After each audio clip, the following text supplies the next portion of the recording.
아이를 낳지 못한다는 이유로 종가집에서 쫓겨난 저의 이야기를 해보려고 합니다. 아이를 낳지 못하는 저를 내쫓은 시어머니. 몇 년 후 다시 나타나 무릎 꿇고 오열한 이유 시작해 보겠습니다. 좋아요, 구독은 저에게 큰 힘이 됩니다. 저는 종갓집의 맏며느리였습니다. 전통을 지켜야 한다는 무게 아래 마음대로 쉴 수도 없었습니다. 종갓집 대대로 제사와 가풍을 중시하는 엄격한 집안이었어. 아들은 꼭 낳아야 된다는 인식이 있었고, 저도 모르는 바는 아니라서 괴롭기만 했어요. 시어른들의 기대, 대를 잇기 위해 아들을 낳아야 한다는 압박은 점점 심해만 갔어요. 결혼 5년이 지나도 아이 소식은 없었어요. 그러자 시댁 식구들 사이에서는 점점 고립되어 갔고, 제사 때는 허드레실 도맞고도 무자식이 무슨 맏며느리냐는 소리를 귀가 아프도록 들어야 했습니다. 결혼 초기엔 사랑받았던 기억도 있었지만 잠시뿐이었어요. 하지만 시간이 지나도 아이가 생기지 않자 시어머니의 태도가 변하기 시작했어요. 날마다 모진 소리로 면박을 주었고, 견디기 힘들 정도로 구박하며 하루도 맘 편한 날이 없었어요. 며느리 노릇하려면 애 하나는 낳아야지. 남편은 중립적이거나 우유부단한 태도로 늘 저보다는 어머님 편에서 얘기하였고, 저를 더욱 외롭게 했어요. 처음엔 이해하려고 했어요. 누구 편을 드는 게 어렵고 중간에서 갈등을 피하고 싶은 마음일 거라고요. 하지만 시간이 지날수록 느꼈어요. 남이 아닌 내 편이 되어줄 사람은 남편뿐이었는데 그러지 않았어요. 누군가 나를 몰아세울 때 나는 남편 말 한마디에 기대고 싶었어요. 그건 아닌 것 같아. 그 한마디만 해줬어도 나는 세상에서 가장 든든하고 보호받는 느낌이었을 거예요. 하지만 남편은 늘 조심스러웠고 늘 양쪽 말을 다 들어보자며 말을 흐렸고, 그 순간 나는 철저히 혼자였어요. 말없이 외면당하는 기분, 아무리 말해도 벽에 대고 얘기하는 것 같은 허탈함, 그게 쌓이고 쌓여서 어느 날 문득 순자는 모든 게 무너진 것 같은 날 숨쉬는 것조차 버거웠다. 몸은 살아있지만 마음은 가라앉는다. 세상이 나를 밀어내는 것처럼 느껴졌고, 누구도 진짜 내 아픔을 보지 못하는 것 같다. 차라리 아무것도 느끼지 않았으면, 그저 사라졌으면 하는 생각이 조용히 파고든다. 밤이 와도 어둠은 위로가 되지 않았고, 아침이 와도 빛은 희망이 아니다. 그냥 멈추고 싶었다. 이 고통도 생각도 존재도 그렇게 생각하며 순자는 미리 준비해둔 줄을 당겨서 천천히 목에 걸었다. 이제 곧 이 모든 것도 끝나리라. 얼마간 시간이 지난 후 방에 홀로 누워있는 자신을 발견하고는 순자는 울음을 터뜨렸다. 누워있는 동안 그간의 일이 주마등처럼 스쳐 지나갔다.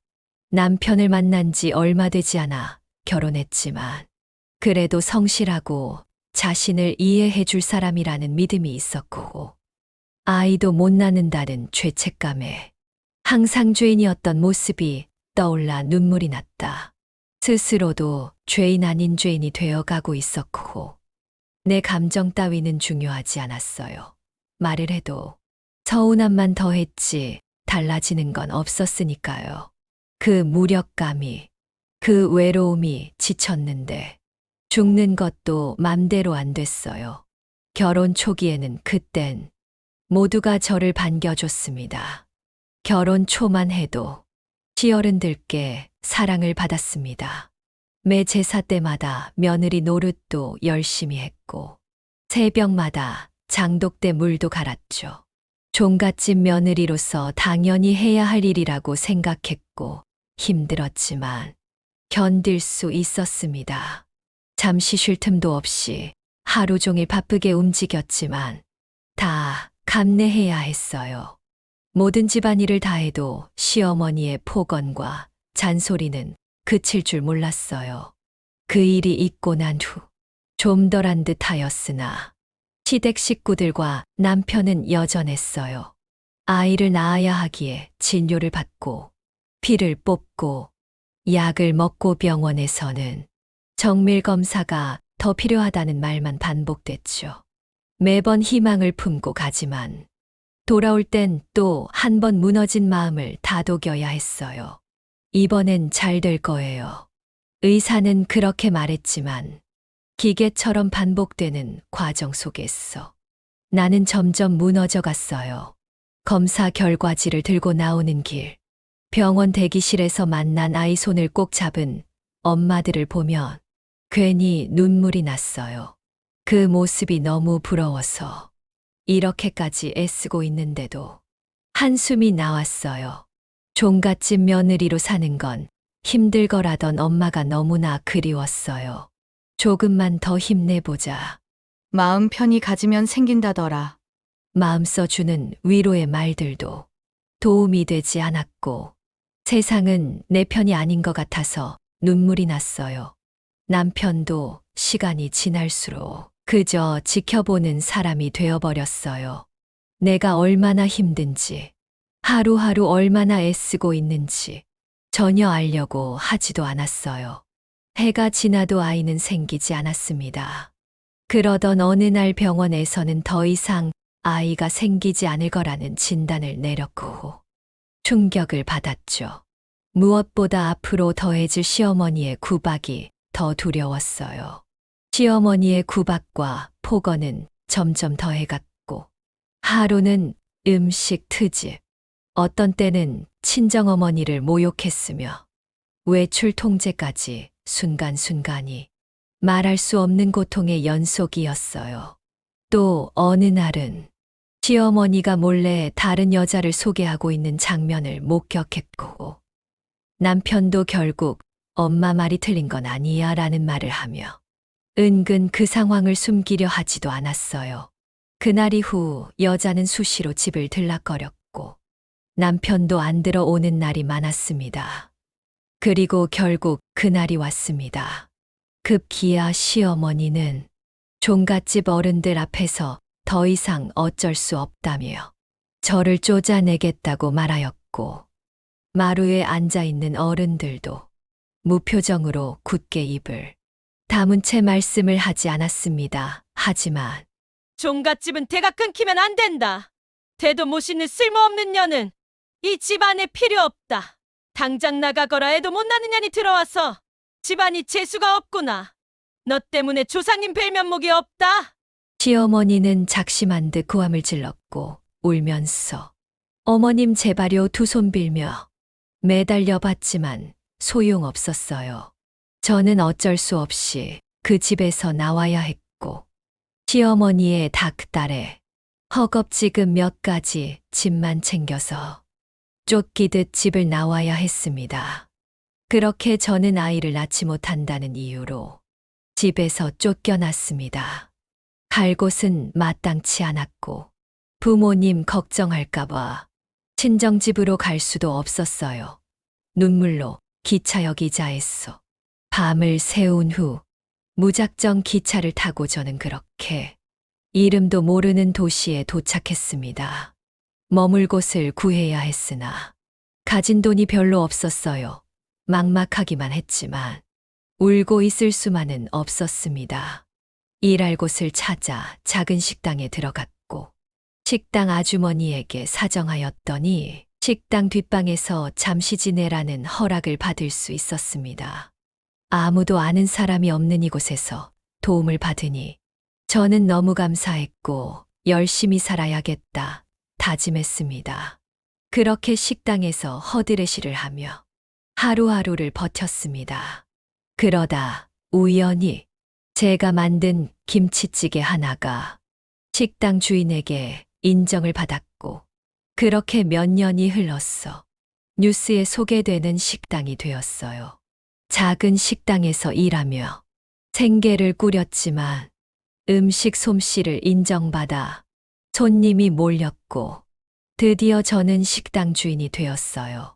식당은 잘 되었고, 조금씩 번 돈을 차곡차곡 모았어. 작은 건물도 하나둘씩 사기 시작했어요. 작은 건물들은 시간이 지나 큰 건물이 되었고, 이제 먹고 살 걱정은 안 해도 되었어요. 식당을 하다 보니 식당 단골로 오시는 어르신이 계셨는데, 저를 물심양면으로 힘들 때 많이 도와주셨어요. 알고 보니 그분은 지역의 유명한 한의사였어요. 그분 덕분에 건강도 많이 챙길 수 있었어요. 하루는 정신없이 일하고 있는데 그분이 조용히 부르셨어요.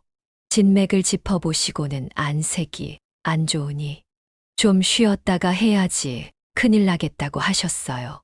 그제서야 저도 식당 일만 하느라 건강이 많이 나빠진 걸 알았어요.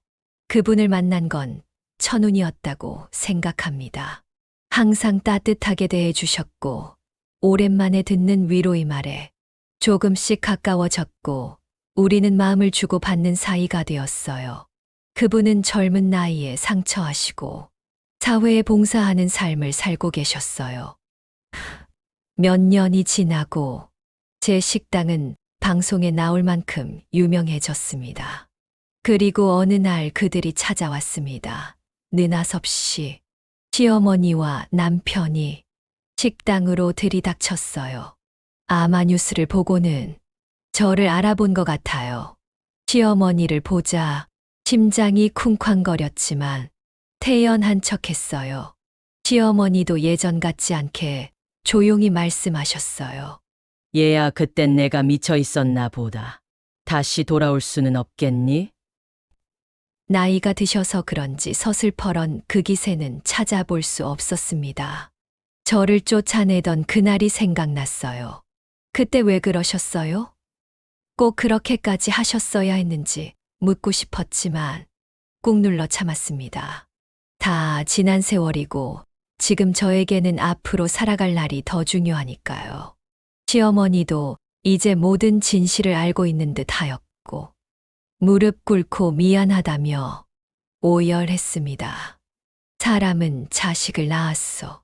어머니가 되는 게 아니에요. 어머니, 가슴으로 품을 줄 아는 사람이 진짜 어른입니다. 저는 다시 돌아가지 않아요. 돌아가세요. 어머니도 다시는 여기 오지 마세요. 하지만 용서는 할게요. 그게 저를 위하는 거니까요. 남편도 잘못했다면서 평생 속죄하는 마음으로 잘하겠다며 다시 함께 잘 살아보자고 애원하였고, 그 순간 제 가슴 속에서 분노가 치밀었지만 가슴을 진정시키고 낮은 목소리로 단호히 거절했어요. 당신에게 복수하려고 남은 인생을 쓰고 싶진 않아. 잘 살고 있고 지금 이대로가 좋아. 사실은 시어머니가 오시기 며칠 전 저는 우연히 충격적인 사실을 알게 되었어요. 병원에서 유전 질환 검사를 하게 되면서 충격적인 사실이 밝혀졌거든요. 불임의 원인은 남편에게 있었던 것. 남편이 검사 결과를 숨기고 있었다는 걸. 그날 저는 비로소 알게 됐습니다. 아이를 가질 수 없는 건 제가 아니라 남편이었단 거요. 이제 저는 과거는 완전히 잊고 새로운 삶을 살고 있습니다. 아이와 함께 제 이름으로 식당을 가지게 되면서 남자아이를 입양했습니다. 아이는 제가 힘들 때마다 웃게 해주었고 든든한 힘이 되어 주었어요. 가슴으로 낳은 제 아이랍니다. 아이와 시장을 둘러보고 있는 순자의 모습. 행복해 보입니다. 식당 앞에 걸린 간판은 엄마의 밥상. 순자는 그저 누군가에게 따뜻한 밥을 주는 사람으로 살고 싶다고 했습니다. 이젠 더 이상 어느 집 맏며느리가 아니라 순자라는 이름으로 꿋꿋하고 당당하게 세상을 살아갈 것입니다. 가족 간의 서로 존중은 따뜻한 관계의 뿌리이자 건강한 가정의 시작입니다. 존중은 말 한마디, 태도 하나에서 시작되며 가족은 서로 다름을 인정할 때 진정한 사랑이 자랍니다.